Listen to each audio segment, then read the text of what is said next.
사도행전 2장 42절에서 47절입니다. 자, 교독하겠습니다. 그들이 사도의 가르침을 받아 서로 교제하고 떡을 떼며 오로지 기도하기를 힘쓰니라.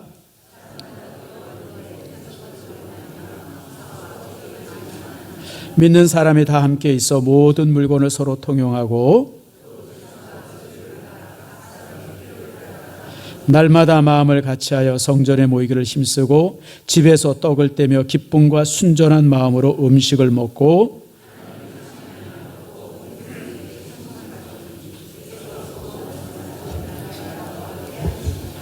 아멘. 기도합니다. 하나님 감사합니다.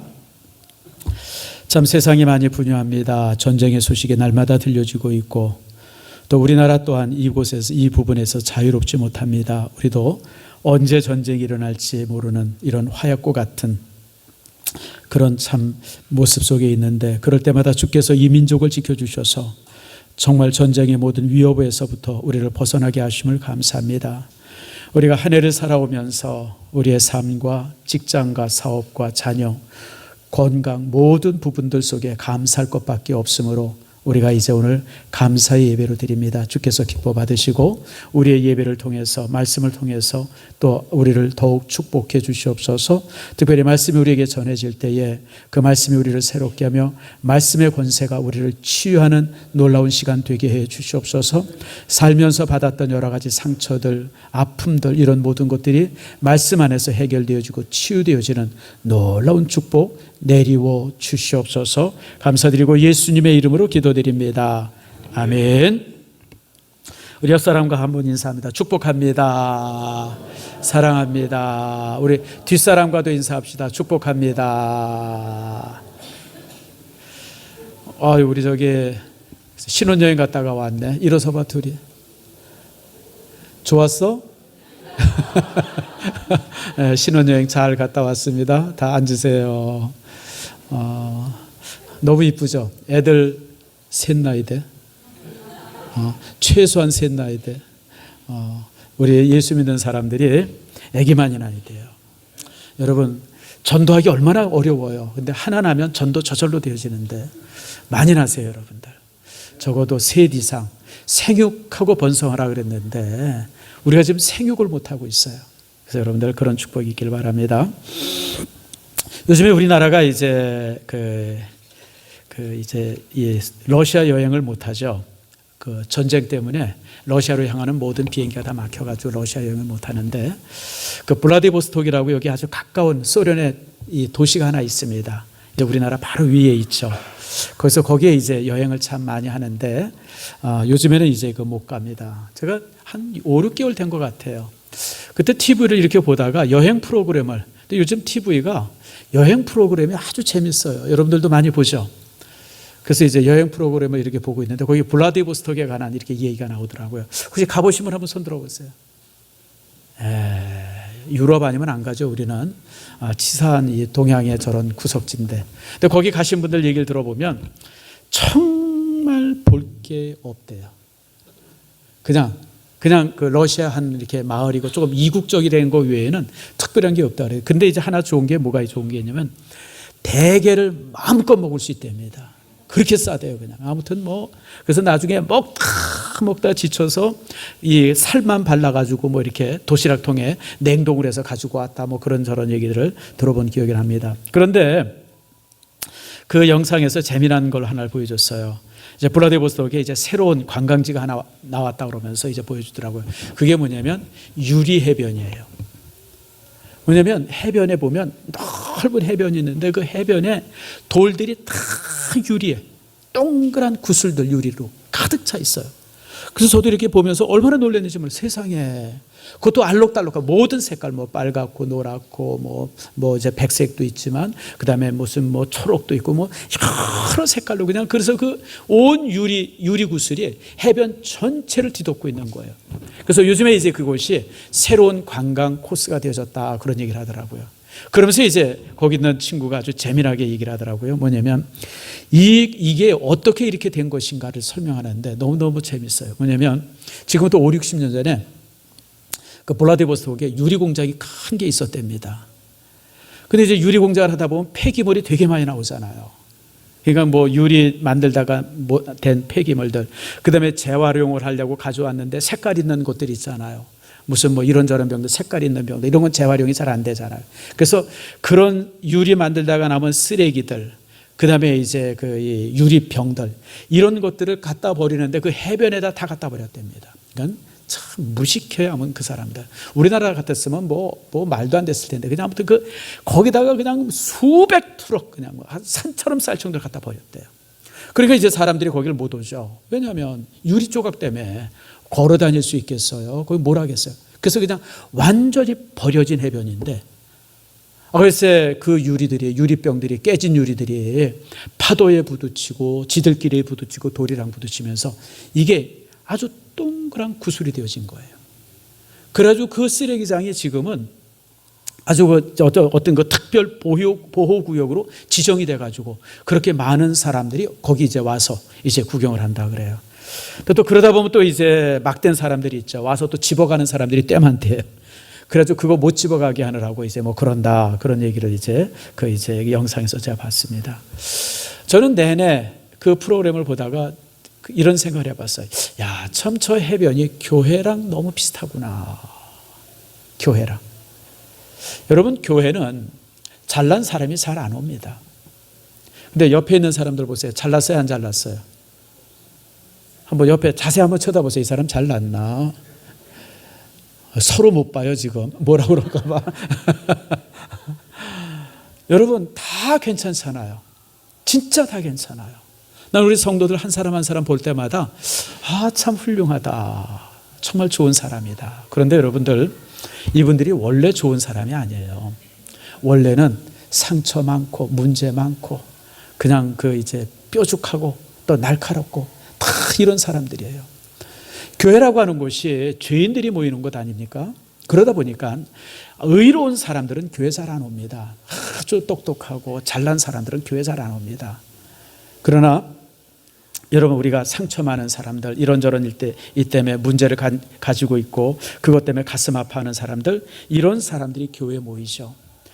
교회에 이런 사람들이 오다 보니까 교회가 이런저런 또 갈등도 많고 이런저런 또 이렇게 상처도 많아요. 근데 그렇게 서로 상처를 부둥키며 서로 상처를 주기도 하고 받기도 하면서, 그러면서 모난 부분들이 깎아지고 날카로운 부분들이 잘라지고 이러면서 20년 30년 믿음 생활하면서 사람들이 이렇게 참 멋지게 변화되어지는 거예요. 참, 그래서 저는 참 블라디보스톡의 해변을 이렇게 보면서 참 교회 같다. 처음에는 참 사람들 한 사람 한 사람이 다 몹쓸 사람이었었는데 시간이 지나면서 저렇게 이쁜 보석이 되는구나, 그런 생각을 해봤습니다. 여러분, 성도는 처음부터 성도가 아닙니다. 성도는 그리스도 안에서 서로 부딪히고 부서지고 깨지고 상처받으면서 성도로 만들어져 간다라고 하는 거 여러분 꼭 기억하시길 바랍니다. 예수님의 12제자가 그랬잖아요. 저는 성경 읽을 때마다 제일 답답한 것 중에 하나가 예수님이 너무너무 사람 보는 눈이 없어요. 내가 만약에 예수님 같았다면 절대 그런 사람 택하지 않을 겁니다. 자, 봅시다. 예수님의 제자 중에서 7이 어부예요. 여러분, 적어도 메시아의 제자가 되려면 최소한 대학은 안 나와도 고등학교까지 나와야 되잖아요. 기본적인 어떤 훈련이, 어떤 교육이 돼 있어야 돼요. 근데 여러분, 예수님의 제자 중에 절반 이상이 그런 기본 교육이 안 돼 있는 무지렁이에요. 그래서 고기나 잡는 사람들이에요. 그 다음에 뭐 그뿐만입니까? 거기 보면 이 마태 같은 사람은 뭐예요? 여러분, 세리였었잖아요. 그렇게 사람들한테 미움받았던 세리들. 뭐 그뿐 아니죠. 예수님의 또 제자들 중에서 2명은 또 열심당원이었었어요. 열심당은 뭐냐면 독립군입니다. 요즘으로 말하면 이제 어떤 반국가적 성향이 있는 사람, 아주 그냥 그 당시 좌파 중에 좌파 같은 사람. 그래서 그 사람들이 가슴에 요만한 단도를 품고 다녔어요. 그래가지고 그 단도를 가지고 이제 로마 군인들이나 레위들을 암살하던 이런 사람들이 열심당 사람들이거든요. 근데 그런 사람들이 또 둘씩 있어요. 다시 말하면 그냥 5만 가지 잡종들, 정말 보잘것없는 사람들이 모여있던 곳이 예수님의 12제자였습니다. 자, 그래서 보세요.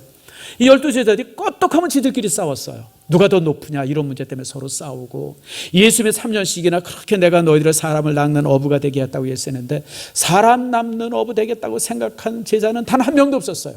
어떻게 하면 예수님이 이제 이렇게 권력을 잡으면, 뭔가 이제 대업을 이루면 내가 그 밑에서 한 자리 할까, 그것 외에는 관심이 없었어요. 그러다 보니까 막상 예수님이 순교하는, 예수님이 죽으려고 하는, 그 십자가를 지려고 하는 그 판이 되어졌을 때 이 제자들 중에 끝까지 예수님을 따랐던 사람은 세례 사도 요한 하나밖에 없었습니다. 그 옆에서 그냥 마지막까지, 나머지 11 제자들은 다 뿔뿔이 흩어져서 이리저리 도망을 가고, 심지어는 이 마태복음에 보면 이제 그 베드로 같은 사람에게 한 계집종이 당신도 보니까 말투나 이런 걸 보니까 저기 그 예수를 쫓던 사람이 있지, 그러고 이제 지적을 하니까 베드로가 어떻게 하냐면 부인하는데, 뭐라고 부인하면 욕을 하면서 저주하면서 부인했다 그래요. 다시 말하면 예수 그 XX 그냥 난 그런 사람은 상관없어 이렇게 욕하면서 부인했다는 거예요. 여러분 상상이 갑니까? 그런 사람들이 12 제자였었어요. 그러던 그들이 교회 안에서 또 참 이렇게 서로 여러 모습 속에 함께하면서 그들이 나중에 정말 위대한 사도들이 되어지죠. 그래서 예수님의 12 제자 중에서 요한 외에는 11 제자가 다 순교합니다. 십자가에서 죽기도 하고, 끓는 기름 그 이제 솥에 던져서 죽기도 하고, 돌에 맞아서 죽기도 하고, 너 이제 짐승과 싸우다가 죽기도 하고, 비참하게. 그러면서도 그들이 정말 얼마나 놀라운 모습이 되어집니까? 바로 이거예요. 이게 교회입니다. 그래서 교회는요, 용광로와 같습니다.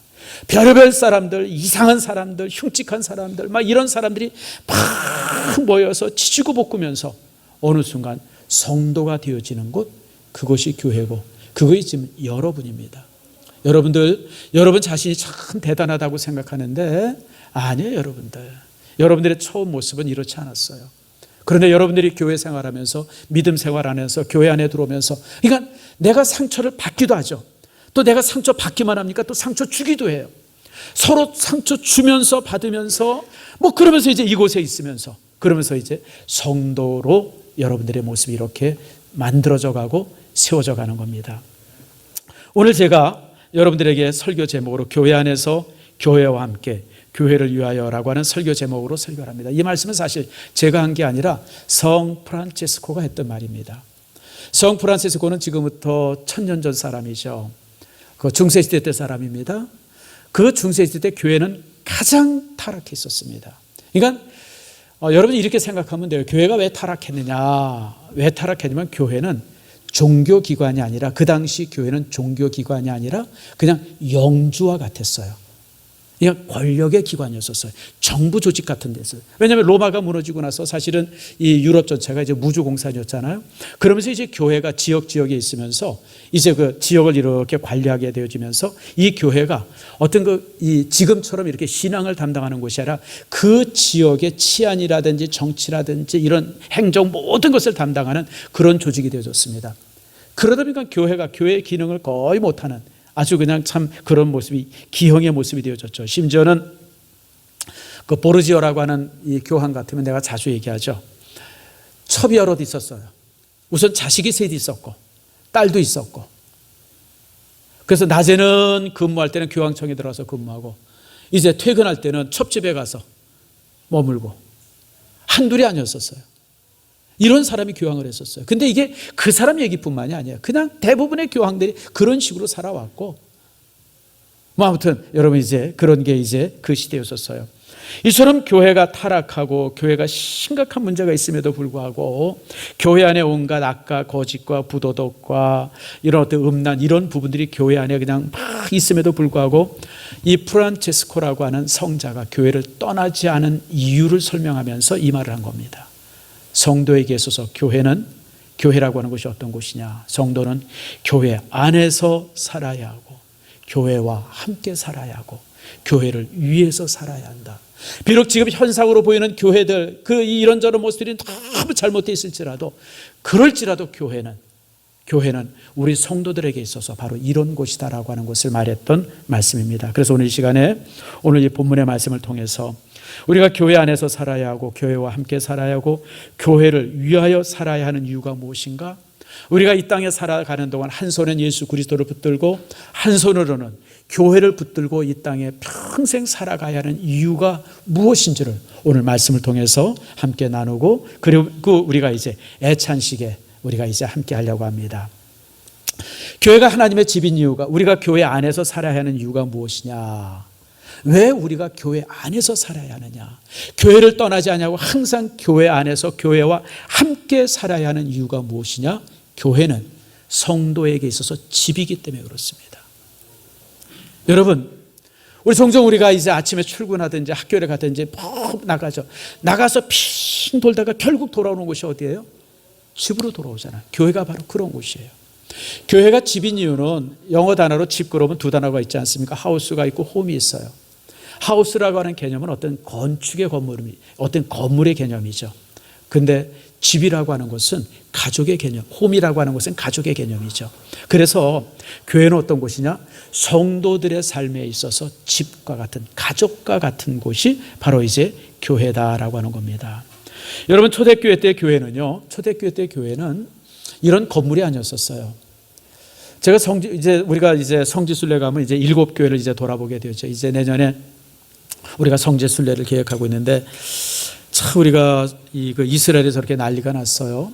전쟁은 아마 2-3달 안에 전쟁은 끝날 겁니다. 그러나 전쟁의 후유증들, 다시 말하면 이제 일종의 쓰레기 치우는 일들이 있어요. 그러려면 이게 몇 년 걸릴 겁니다. 그래서 이스라엘이나 이런 곳에 아마 이제 성지순례가 몇 년간은 못 갈 것 같아요. 그래서 지금 이제 우리가 이 전집사님이랑 같이 이제 의논하는 게 뭐냐면, 이 신구약을 이제 한번 이렇게 여행해 보자.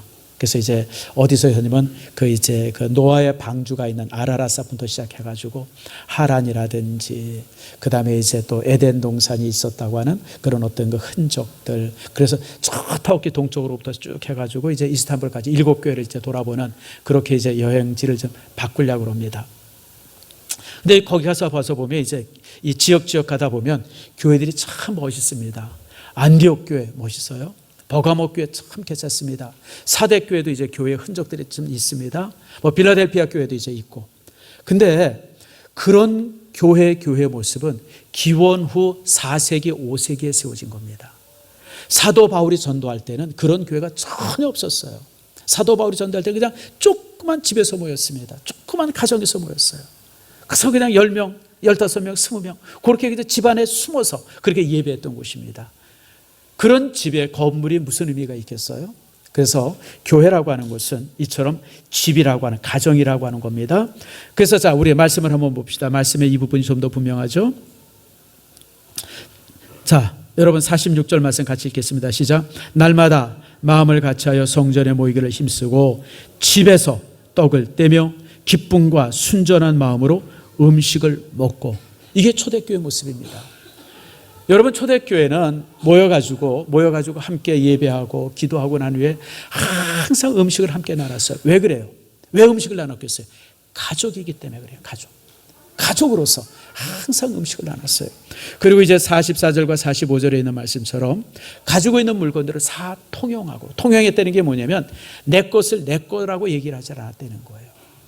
무슨 물건이 있으면 이 사람도 쓰고 저 사람도 쓰고 그냥 함께 통용을 했어요. 통용을. 얼마나 놀라워요. 그리고 또 좀 부유한 사람들은 자기의 전 재산을 팔아서 교회에 바치고 그걸 가지고 이제 이렇게 식사를 함께 만들어서 가난한 사람들을 도와주는 이런 일들을 했습니다. 그래서 교회라고 하는 곳은 집이에요. 가정입니다. 뿐만 아니라 교회는 왜 이제 우리가 교회 안에서 교회와 함께 살아야만, 교회는 어머니이기 때문에 그렇습니다. 교회는 성도의 어머니입니다. 성경에 수없이 많이 하나님의 그런 어떤 이제 모성이 많이 표현되어지고 있습니다. 하나님의 모성들이 표현되어지는 거 한번 볼까요? 자, 같이 한번 읽겠습니다. 이사야서 49장 말씀입니다. 같이 한번 읽습니다. 시작. 오직 시온이 이르기를 여호와께서 나를 버리시며 주께서 나를 잊으셨다 하였거니와 여인이 어찌 그 젖 먹는 자식을 잊겠으며 자기 태어난 아들을 긍휼히 여기지 않겠느냐. 그들은 혹시 잊을지라도 나는 너를 잊지 아니할 것이라. 여러분, 우리가 보통 하나님을 아버지라고 표현하죠. 하나님의 부성을 말하는 것이 하나님의 남자라는 뜻이 아니에요. 하나님은 성이 없습니다. 피조물들만 남성이 있고 여성이 있고 중성이 있고 그렇죠. 하나님은 무슨 뭐 남성이다. 그래서 그러다 보니까 요즘에 여성 신학자라는 사람들이 1970년대부터 일어서면서 성경에 나오는 아버지라고 하는 이름을 다 어머니라고 바꿔요. 하나님 어머니, 하나님 어머니. 그건 좀 더 이상해요. 아니 뭐 굳이 그렇게 바꾼다고 또 뭐 하나님이 어머니가 됩니까? 하나님 아버지, 하나님 그것은 하나님의 어떤 부성을 표현하는 것이지 하나님의 성이 남성이라는 뜻이 아니에요. 근데 여러분 오늘 본문의 말씀, 우리가 읽은 이 본문의 말씀 보니까 하나님의 부성이 아니라 하나님의 모성을 표현하고 있습니다. 하나님은 이런 어머니와 같은 분이라는 거예요. 젖 먹는 자식을 여인이 있겠느냐? 그 긍휼히 여기지 않겠느냐? 그들은 혹시 1절에 나는 잊지 아니할 것이다. 하나님의 어떤 모성이죠. 이런 모성이 또 기록된 게 이사야서 66장 11절입니다. 우리가 이제 11절만 봅니다. 자, 한번 같이 읽읍시다. 시작. 너희가 젖을 빠는 것 같이 그 위로하는 품에서 만족하겠고 젖을 넉넉히 빤 것 같이 그 영광의 풍성함으로 말미암아 즐거워하리라. 이 말씀도 하나님의 모성에 대한 말씀이에요. 그래서 성경은 하나님의 부성도 굉장히 많이 말씀하지만 하나님의 그 모성도 굉장히 자주 말씀합니다. 그런데 이 하나님의 모성을 나타내는 곳이 어디냐? 그곳이 바로 교회입니다. 교회가. 그리고 솔직히 얘기하면 성령 하나님께서 하나님의 모성을 말하고 있습니다. 성령 하나님이 어떤 분이십니까? 성령 하나님이 보혜사죠. 보혜사라는 그 뜻이 뭐냐면 옆에서 외친다, 보호한다 그런 뜻이에요. 누가 그런 일을 하죠? 어머니가 그런 일을 하잖아요. 그래서 곰곰이 보면 성령님이 어떻게 생각하면 하나님의 모성을 말씀하고 있고 그리고 또 이제 교회가 하나님의 모성을 이렇게 보여주는 그런 장소입니다. 그래서 여러분 교회라고 하는 곳이 어떤 곳이냐? 성도의 어머니가 되신다. 그래서 이 사실을 알았던 요한 칼빈이 교회론을 쓸 때 교회론 그리고 부제가 뭐냐면 모든 성도의 어머니 그렇게 써놨습니다. 모든 성도의 어머니가 교회라고 하는 거예요.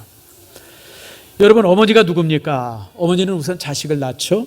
어머니는 자식을 기릅니다. 그리고 또 어머니는 자식을 위해서 자신을 희생을 합니다. 어머니랑 같이 안 사는 자식은 혹시 있을지라도 어머니 없는 자식은 없습니다. 교회라고 하는 곳이 어떤 곳이냐? 교회를 통해서 모든 성도가 태어나십니다. 자, 여러분. 자, 41절 말씀을 우리 한번 읽어볼까요? 41절 시작. 그 말을 받은 사람들이 세례를 받음에 이날에 신도의 수가 3,000이 더하더라. 그 다음에 이제 42절 그들이 사도의 가르침을 받아 서로 교제하고 떡을 떼며 오로지 기도하기를 힘쓰니라.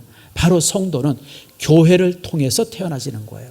교회를 통해서 태어나질 뿐 아니라 교회를 통해서 자랍니다. 성숙합니다. 그리고 교회는 바로 이 성도 한 사람 한 사람을 위해서 교회가 또 자기를 희생을 합니다. 그래서 교회는 모든 성도의 어머니가 되어진다라고 하는 것을 말씀해 줍니다. 뿐만 아니라 우리가 교회를 이처럼 교회 안에서 살아야 하고 또 이제 교회와 함께 살아야 하는 그리고 교회를 위해서 살아야 하는 이유는 뭐냐면 교회는 그리스도의 몸이기 때문에 그렇습니다. 여러분 우리 일산 신성교회는 이 건물이 교회가 아니라 여러분 이 건물이 아니라 일산 신성교회라고 하는 그 교회는 그리스도의 몸인 교회입니다. 여러분 이 교회가 그리스도의 몸이에요. 그리스도의 몸이에요. 그래서 우리 성도 한 사람 한 사람은 우리 그리스도의 몸된 교회의 지체가 되어져요. 지체가. 여러분의 역할이 뭔지 모르겠어요. 여러분의 역할이 만약 우리 몸으로 말하면 어떤 사람은 손의 역할을 하는 사람도 있을 수 있고 또 어떤 성도는 발의 역할을 하는 사람도 있을 수 있어요. 또 어떤 사람은 심장의 역할을 하는 사람도 있을 수 있습니다. 제가 볼 때 우리 금요기도나 새벽 예배 나오는 성도들은 아마 교회에 있어서 어떤 심장의 역할을 하지 않을까 그런 생각을 해봐요. 또 많은 봉사자들은 또 이제 이렇게 그래서 이런 것이 함께 어우러져서 한 몸이 되어지는 겁니다. 교회 안에서 어떤 부분은 소중하고 어떤 부분은 덜 소중하다라고 말하면 안 돼요. 모두가 소중합니다. 모두가 필요합니다. 필요치 않은 우리 몸 안에 필요치 않은 기관이 어디 있어요? 그 기관이 있음으로 인해서 여러분 우리가 이제 그 교회가 되어지는 것이죠. 제가 얼마 전에 한번 그 교육 방송을 통해서 본 것 같아요. 여러분, 우리가 무엇을 먹는다 그럴 때 먹으면 이렇게 맛을 느끼죠. 맛을 느끼는 기관이 어디예요? 어디예요? 몰라요? 혀가 맛을 느낀다. 자신 있는 분 손 들어보세요. 자신 없죠. 목사님이 저렇게 얘기하면 뭔가 문제가 있는 거예요. 근데 실험을 정말 혀가 맛을 느끼나 실험을 했어요. 거기 이제 실험자들이 눈을 가리고 코를 막고 그리고 과일을 줬어요. 배를 줬어요.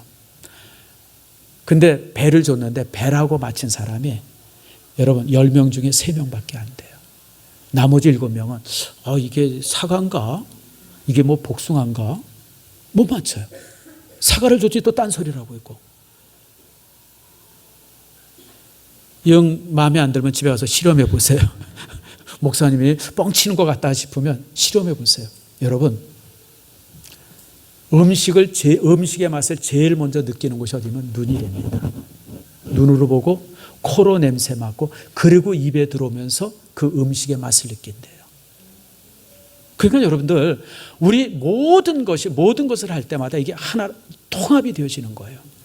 우리가 이렇게 서 있는 거, 지금 서 있잖아요. 서 있는 게 뭐로 서 있어요? 발? 자신 있어요? 권사님 자신 있어요? 내기 할까요? 자, 내기 한번 해봐요. 제가 저번에 한번 어디 건강 프로그램을 보니까 한 발로 서서 30초를 있으면, 근데 눈 감고 서 있으면 그 사람은 100세를 넘긴답니다. 근데 내가 이렇게 보는데 한 발로 서서 30초 있을 수 있는 사람이 여기 10명이 안 됩니다. 제가요, 한 발로 서 있는 게 건강이 좋다 해서 종종 한 발로 서는데 한 발로 섰다가 눈을 딱 감아보면 10초 내에 쓰러집니다. 우리가 서는 게 발로 서는 게 아니라 뭘로 서요? 눈으로 서는 거예요, 눈으로. 여러분 아세요? 발로 서는 게 아니에요. 눈으로 서요, 눈으로. 저는 그래서 참 인체가 너무너무 신비하구나. 우리가 뭘 들면 여러분 이걸로 드는 게 아니에요. 여러분 어깨로 드는 거예요. 어깨로. 제가 옛날에 복싱을 2달 했어요. 여러분 나 무서운 사람이에요. 건드리지 마세요. 2달 했는데 스파링을 시켰는데 얼마나 맞았는지 그 다음 날부터 내가 안 나갔어, 도장에. 이야. 이 아마추어 쓰는 이 복싱 이 글러브가 이게 8온스짜리거든요. 8온스인가 12온스가 그런데 이거를 1라운드는 들고 있는데 2라운드는 이걸 못 들겠어요. 힘이 들어서. 그래서 2라운드 내내 얼마를 맞았는지 난 내 평생에 맞을 거 다 맞은 것 같아요. 너무 화가 나가지고 내가 이제 안 갔는데. 근데 여러분 그때 코치가 나한테 그러더라고요. 이렇게 펀치를 이렇게 뻗을 때 손으로 치는 게 아니라 허리로 치고 엉덩이로 치는 거라는 거예요. 근데 아무리 생각해도 이 엉덩이로 친다는 게 이해가 안 돼. 근데 그렇게 쳐야 되는 거래요. 손만 쳐가지고는 절대 이게 데미지가 안 간대요. 몸으로 쳐야 된다는 거예요. 맞아요, 여러분들. 복싱하는 사람들 이거 보세요. 요즘에 UFC인가 뭐 이런 거 하는 사람들 가끔가다 여러분 보면 손으로만 쳐가지고는 데미지가 안 갑니다. 그 사람들이 이렇게 이제 체중이 실린다 그러잖아요. 펀치가 체중이 실린다. 온 몸으로 치는 거예요. 그럴 때 이게 이제 되어지는 것이죠. 여러분 그래서 우리 몸이 그래요. 아무리 소중한 기관이라도 옆에서 돕는 기관이 없으면 제 역할을 못합니다. 혀가 혼자 맛을 느끼질 않아요. 눈이 있어야 되고 코가 있어야 되는 거예요. 걸어 다니는 것도 발로 걷는 게 아니에요. 눈으로 걷는 거예요. 눈이 있지 않으면 절대 균형을 못 잡아요. 그 어떤 사람이라도. 그래서 눈 감으면 대부분의 사람들이 다 쓰러져요. 교회 안에서 성도들의 관계가 그래요. 바로 내 옆에 있는 성도가 있기 때문에 내가 존재하는 거예요.